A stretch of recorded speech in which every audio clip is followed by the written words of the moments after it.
तो इसको हिंदी में बोला जाता है तिरछा विधि।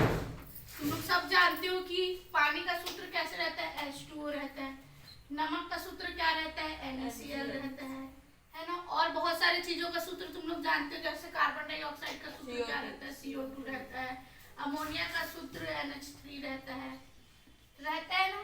तो ये सब सूत्र कैसे बनते हैं, ठीक है। तो इसके लिए ना एक विधि है जिसको क्या बोला जाता है, तिरछा विधि, और इंग्लिश में इसको बोला जाता है क्रॉस मेथड, ठीक है।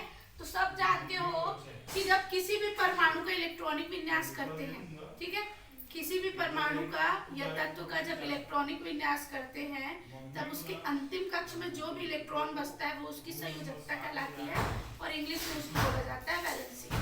जैसे यहाँ पर सब जानते हैं जब परमाणु का स्ट्रक्चर हम पढ़ते हैं, ठीक है, तो पहले कक्षक में कितने इलेक्ट्रॉन भर सकते हैं, मैक्सिमम नंबर ऑफ इलेक्ट्रॉन 2 रहता है।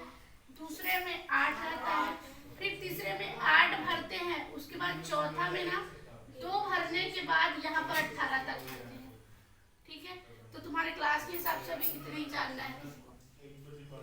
जब किसी भी परमाणु का इलेक्ट्रॉन ऐसे भरते जाते हैं तो उसको 8 कंप्लीट करने के लिए जितने इलेक्ट्रॉन की जरूरत पड़ती है, ठीक है, या जितना उसके पास 8 के बाद एक्स्ट्रा है, ठीक है। 8 मतलब 8 को क्या बोलते हैं, अष्टक कंप्लीट करना, ठीक है। अगर उसके पास 8 में से 1 इलेक्ट्रॉन है तो वो 7 ठोक ले नहीं सकता किसी से, तो वो क्या करता है, 1 ठोक को दे देते हैं। वैसे जब उसके पास 2 इलेक्ट्रॉन रहते हैं तो 6 इलेक्ट्रॉन लेना बहुत मुश्किल है, इसलिए क्या होता है 2 इलेक्ट्रॉन को दे देता है, 6 इलेक्ट्रॉन ले नहीं सकता करके।